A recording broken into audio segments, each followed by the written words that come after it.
Agora, uma outra polêmica é em relação a quem o Lula vai substituir na vaga do ministro Lewandowski, que vai completar 75 anos, né, em maio, e vai, né, ter que se aposentar lá como ministro do Supremo Tribunal Federal. Sim. Dizem, né, que o favorito do Lula é o Cristiano Zanin, que foi o seu advogado.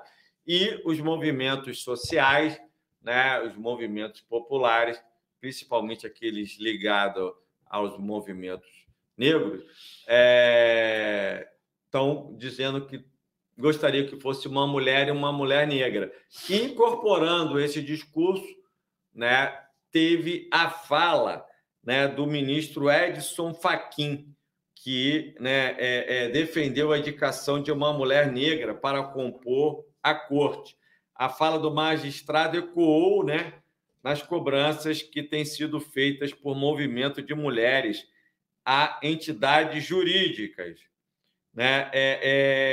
E se diz que o Lula, né, continua aí com preferência no Cristiano Zanin, até porque talvez o Lula possa estar ainda, né, um pouco ressabiado da indicação que ele fez do ministro Joaquim Barbosa, que foi ele que indicou para o Supremo Tribunal Federal.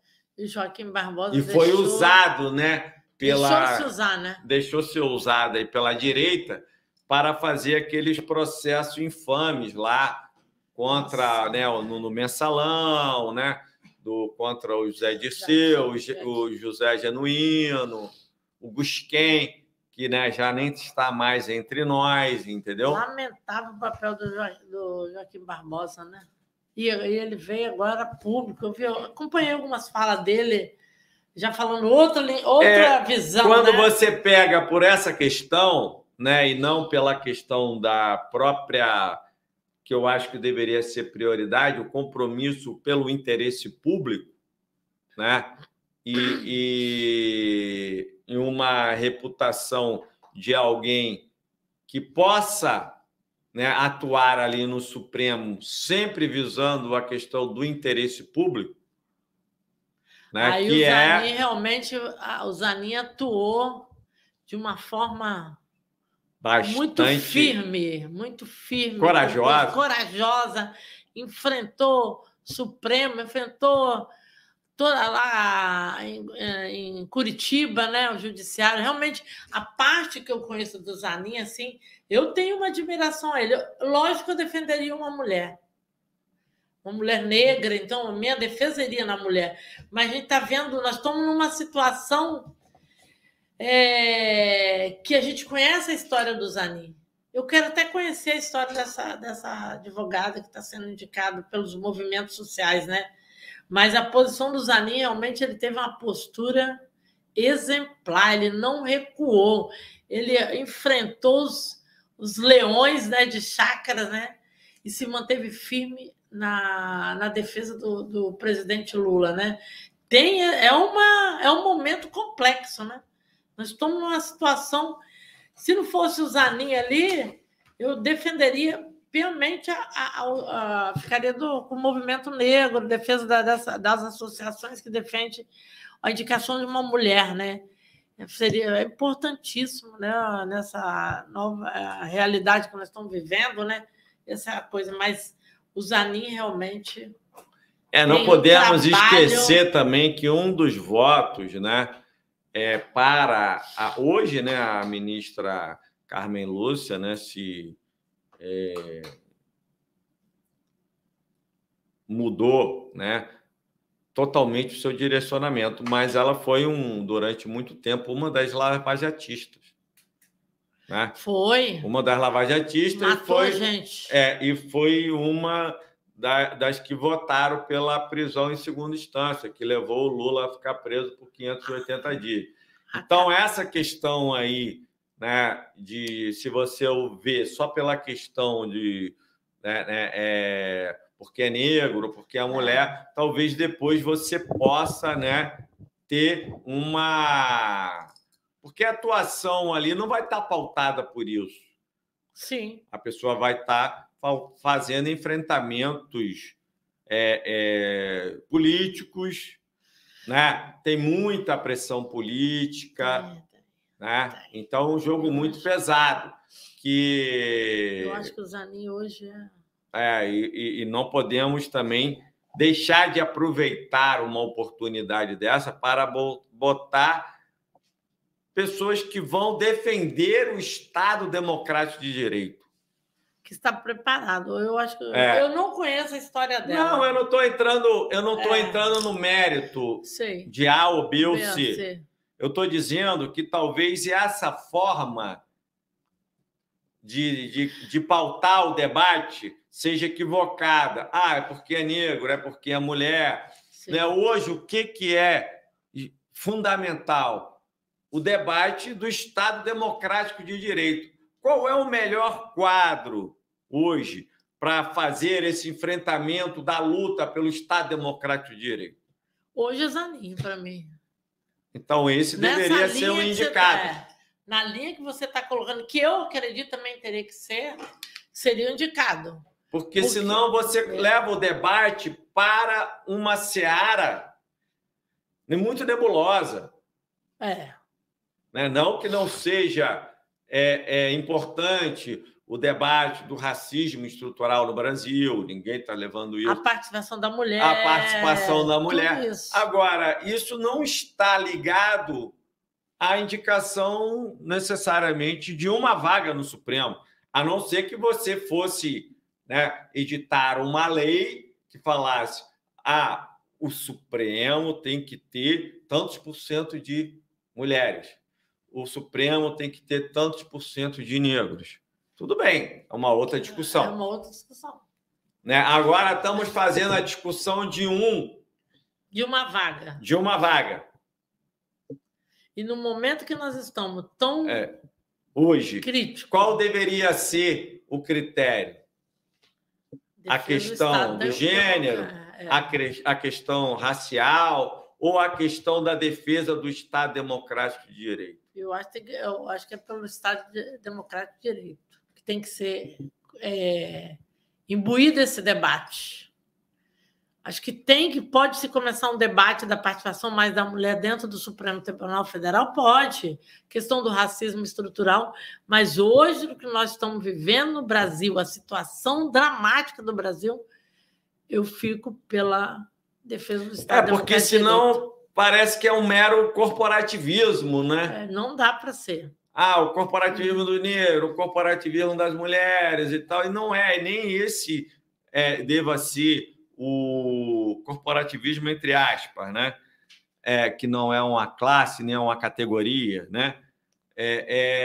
Mas soa muito para muitos, porque é necessário se fazer uma discussão mais profunda na sociedade brasileira desses espaços de representação. Sem dúvida.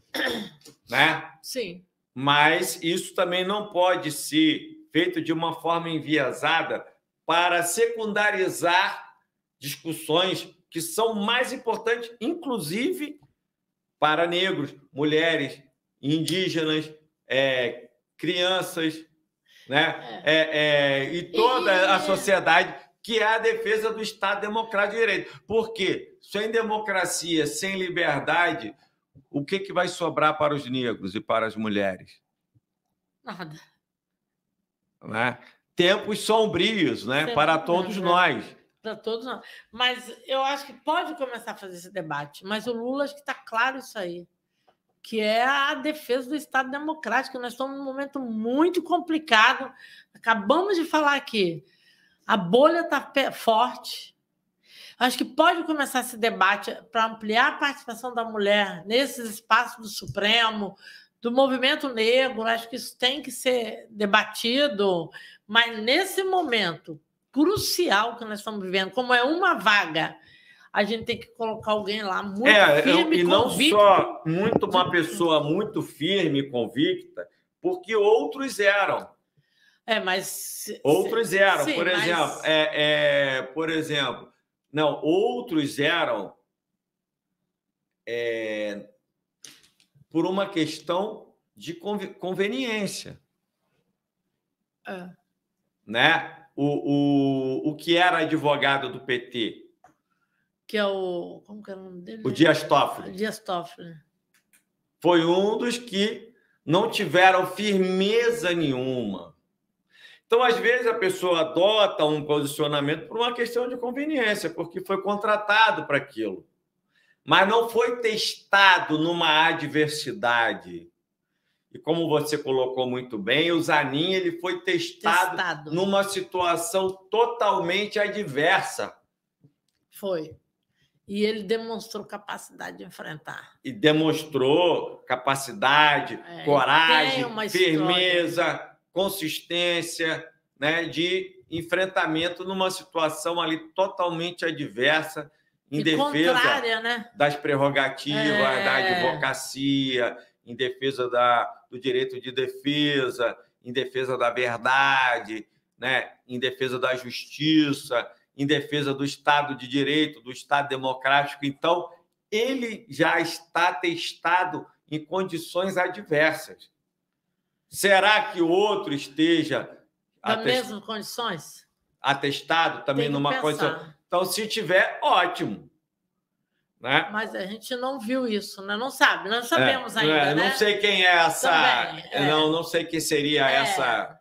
E nem a história dela, como você falou aí. E eu acho que o Lula demonstra esse apoio às mulheres, aos negros, mas nesse momento, como é uma vaga só, eu acho que o Lula está no caminho correto. Ninguém mais correto. do que ele, né? Porque ele já foi na testado. Na história dele, né, do Lula, ninguém mais do que ele tem colocado esse apoio às mulheres e aos negros. Com certeza. Ninguém mais do que ele... Do Lula. Na praxe. Na praxe. Na vida concreta. Não estou falando no discurso. Na praxe. Porque demonstra isso quando ele coloca várias Tudo ministras. Que ele fez, todas as medidas dele. Agora mesmo lançou aí, ele foi lá e assinou que uma coisa assim, que parece que é pequena, mas não é. Que os postos de saúde entregam às mulheres de baixa renda o absorvente. Então, você vê que ele, na prática, ele está agindo a favor das mulheres. Agora, numa ação política dessa, jurídica, eu acho que o Lula está correto na defesa do Zanin. Porque, como você colocou, ele foi testado já. Ele fez todos os enfrentamentos de um poder judiciário... No momento que poucos tinham coragem. De você botar sabe cara. Disso. Com certeza. Pouquíssimo. Quem foi Zanin, realmente ele demonstrou. Espero que, se ele for nomeado, ele continue na posição dele. Eu acho que ele não vai negar isso. Não vai ser por conveniência, entendeu? É pela postura jurídica dele. Ele teve um papel brilhante. Ele enriqueceu o judiciário numa postura de defesa intransigente, que tinha muita inverdade naqueles processos todos. Enfrentava ataques da imprensa, foi grampeado. O cara enfrentou tudo, enfrentou um monstro, né, contra ele. E eu acho que ele merece essa vaga aí. Com muita galhardia, né? Exato, nesse momento jurídico, na defesa do Estado Democrático, o Zanin realmente está preparado. Ele não vai negar todo o seu histórico e nem vai estar lá por conveniência, né? Ser conveniente ou não, que ele vai fazer a defesa. E nós sabemos que Lula tem que ter isso também, o governo, né? O país, né? O país, nós brasileiros, porque o judiciário se colocou numa posição perigosa com o Moro. Foi cooptado. A gente acreditar em que judiciário? E não podemos colocar pessoas lá que possam ser cooptadas, a depender do balanço da maré, né? Para onde vai? Para onde vai a maré? Aí não dá.